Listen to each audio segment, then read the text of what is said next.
Good morning বন্ধুরা, আরও একটি নতুন ব্লগে তোমাদের সবাইকে স্বাগত। তো এখন বাজে সকাল 6টা প্রায়।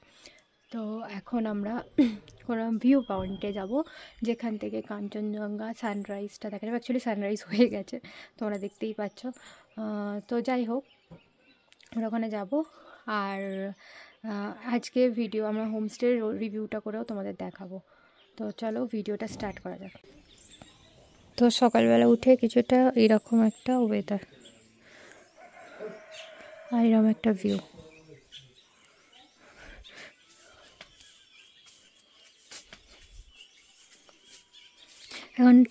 ওখানটা সানলাইট উঠেছে, সানরাইজ হয়েছে, বাট সানটা ঠিকঠাক দেখা যাচ্ছে না। দূরে দেখো ওই পাহাড়ের মাঝখান থেকে সূর্যটা কত সুন্দরভাবে উঠছে, খুব সুন্দর লাগছে। তো এই সানরাইজ এখান থেকেই দেখে এরপরে আমরা বেরিয়ে যাব ট্রেক করতে। আমাদের ঠিক হোমস্টের পাশ থেকেই কিন্তু রয়েছে ট্রেকিং পয়েন্ট বা ভিউ পয়েন্টে যাওয়ার একদম রাস্তাটা। আর খুব শর্টে কিন্তু তোমরা টিফিন দ্বারা ভিউ পয়েন্ট পর্যন্ত পৌঁছে যাবে। এবং একটু রাস্তা যাওয়ার পরেই দেখতে পাচ্ছি ঘন একেবারে জঙ্গল। অনেকটা সন্ধে হলে কিন্তু বা অনেকটা সকাল হলে কিন্তু এখানে খুবই প্রবলেমেটিক। এছাড়া কিন্তু জঙ্গলটার ভাইবস এক অন্যরকমই লাগছে। দেখতে পাচ্ছ কত সুন্দর জঙ্গলের মধ্যে দিয়ে যাচ্ছি। এই জঙ্গলের ভেতর দিয়ে ট্রেক করে আমাদের যেতে হচ্ছে টিফিন দ্বারা ভিউ পয়েন্ট। ঠিক আছে, বেশিক্ষণের রাস্তা নয়, বাট কিছু জায়গায় একটু হিম পড়ে যাওয়ার জন্য অনেকটা স্লিপারি আছে। যাই হোক, চলো যাই, গিয়ে দেখাচ্ছি।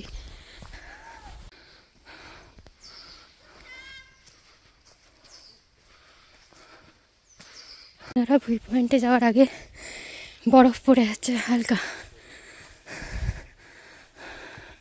আর এই রয়েছে ভিউ পয়েন্টটা।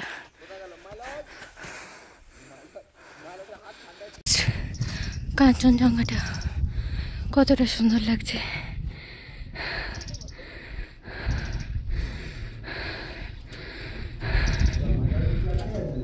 প্রায় 45 মিনিট থেকে 1 ঘন্টা ট্রেক করার পরে হাঁপিয়ে গিয়েছিলাম, কিন্তু এত সুন্দর ভিউ দেখার পরে না সব ক্লান্তি একেবারে দূরে চলে গেছে। খুব সুন্দর লাগছে জায়গাটা, তোমাদের বলে বোঝাতে পারবো না। এতটা সুন্দর, এতটা কাছ থেকে কাঞ্চনজঙ্ঘাকে দেখছি, মনে হচ্ছে আমি গিয়ে এক্ষুনি দৌড়ে পালাই আর কাঞ্চনজঙ্ঘায় চলে যাই, এতটা ভালো লাগছে। যাই হোক, এবং তোমাদের বলি, এখানে আমি অনেকটাক্ষণ স্টে করে সেই জায়গাটাকে উপভোগ করেছি। তোমরাও কিন্তু অবশ্যই মাস্ট ভিজিট করো এই জায়গায়। আর ফেব্রুয়ারি মাসে এত সুন্দর ওয়েদার, একদম ক্লিয়ার, যে প্রতিটা পাহাড় খুব স্পষ্টভাবে দেখা যাচ্ছে। দারুণ লেগেছে জায়গাটা।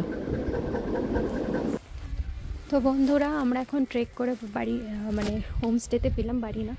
তো আপাতত এখানে এসে এবার ব্রেকফাস্টটা করব। তোমরা যদি কেউ টিফিন দ্বারা ভিউ পয়েন্টে যাও, একটু সকাল সকাল যাওয়ার চেষ্টা করবে। যদিও আমরা যে রাস্তা দিয়ে গিয়েছিলাম সেই অনুযায়ী খুব বেশি সকালে যাইনি, একদিক দিয়ে ভালো, কারণ অনেকটা বেশি একটু স্লিপারির রাস্তা ছিল, কিন্তু বেশ ভালো লেগেছে, অ্যাডভেঞ্চারাস রাস্তা। তোমরাও ট্রাই করতে পারো। টিফিন দ্বারা ভিউ পয়েন্টটা দেখালাম, কত সুন্দর কাঞ্চনজঙ্ঘা দেখা যাচ্ছে। আর এই রয়েছে আমাদের হোমস্টে। ফার্স্টে কি রয়েছে, পুরি, আলু সবজি। আর আমরা এখানে এই ঠান্ডায় রোদের মধ্যে বসে ব্রেকফাস্ট করছি, জাস্ট দারুণ লাগছে জায়গাটা। এখন আমরা বেরোবো লাভার উদ্দেশ্যে। ইচ্ছা আছে লাভাটা কভার করব এবং তোমাদের দেখাবো, আশা করি ভালো লাগবে। লাভাটাও ট্রেক করব। হ্যাঁ, ভালো কথা, এখানে এসে কিন্তু তোমরা চাইলে ট্রেক করতে পারো, কারণ সবই কাছাকাছি খুব স্পটগুলো আছে। যারা অবশ্যই বয়স্ক আছে তারা করতে পারবে না, কিন্তু যারা আমাদের ইয়াং এজে আছো, টিনেজ আছো, মানে যাই হোক, বন্ধুদের গ্রুপে আসো বা কাপলসের সাথে আসো, যাই হোক, ফ্যামিলির সাথেও সেরকম যদি ইচ্ছা থাকে তো তোমরা এখানে ট্রেক করে ঘুরতে পারো। তো আমরা কিন্তু ট্রেক করার রাস্তাটা তোমাদের দেখাবো, আশা করি ভালো লাগবে। লাভাতে গিয়ে কী কী ঘুরলাম, কী কী খেলাম না খেলাম, সমস্তটা দেখাবো। হ্যালো বন্ধুরা, আমরা এখন লাঞ্চ করতে এসেছি এবং লাঞ্চে কী কী আছে তোমাদের দেখাই। লাঞ্চে কী কী আছে, সাদা ভাত, একটা শাকের সবজি, সিম আলু দিয়ে একটা তরকারি, আর পাঁপড় ভাজা। আর কি আছে, এইদিকে রয়েছে ডাল, গরম গরম ডাল, আচার, দিক আছে ডিমের কারি। এটা ছেড়ি না গ্রিন কি শাকটা দে না খাবি না শাক। লাভা পর্যন্ত ট্রেক করছি, রাস্তাটা ভালোই খারাপ ছিল, এখন একটু নর্মাল। এখন কটা বাজে তোমাদের বলে দিই একবার, 2:30 বাজে। দেখা যাক কতক্ষণে লাভা পৌঁছাই এবং আবার ব্যাকও করতে হবে। আই হোপ তাড়াতাড়ি গিয়ে তাড়াতাড়ি ঘুরে চলে আসতে পারবো। ওখানে হয়তো কোনো ক্যাফেতে যাবো, সেটা তোমাদের দেখাবো।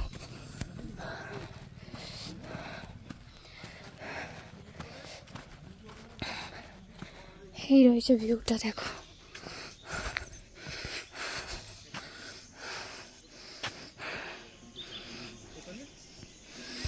আমাদের এই ট্রেকে কিন্তু হোমস্টের ওনার এবং এখানকার স্টাফেরা খুবই পরিমাণ হেল্প করেছে। তো বন্ধুরা, আমরা এখন লাভায় পৌঁছে গেছি, আর এখন 3:10 মতো বাজে, মানে 1 ঘন্টার মতো সময় লেগেছে আমাদের লাভা পৌঁছাতে, রিসর্ট থেকে, হোমস্টে থেকে অ্যাকচুয়ালি। এখানে একটা মন্দির দেখতে পাচ্ছি। তো যাই হোক, এই রয়েছে লাভা বাজার, এই জায়গাটা।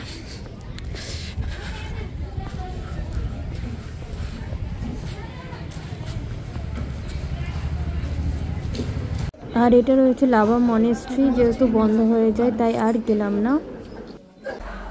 বন্ধুরা, আমরা লাভায় এসেছি, আর লাভায় একটা রেস্টুরেন্টে ঢুকছি, তোমাদের দেখাই।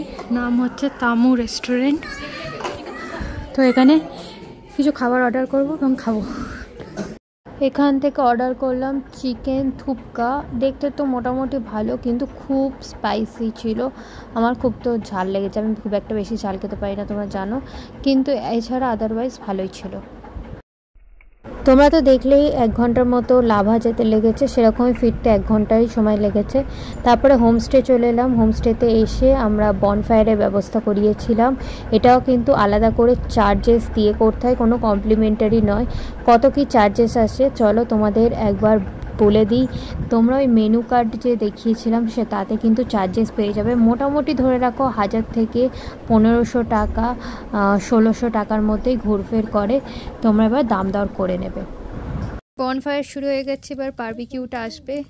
তার জন্য রাত্রিবেলায় বনফায়ারটা শুরু হয়ে গেছে, এখন 7টা বাজে, ঠিক আছে। এবারে বারবিকিউটা আসবে, বাইরে থেকে লোক হায়ার করা হয়েছে বারবিকিউটা করে দেবে বলে। দেখো চাঁদ, দেখো রাত্রিবেলা। রেডি হবে আমাদের বারবিকিউ। চিকেনটা দিয়ে দিয়েছে, দেখি।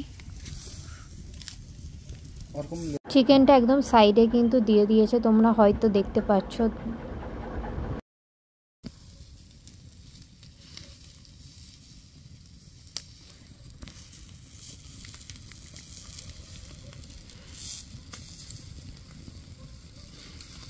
কিছুক্ষণ পরেই রেডি হয়ে গেল গরম গরম চিকেন বারবিকিউ, আর খেতে কিন্তু দারুণ টেস্টি ছিল।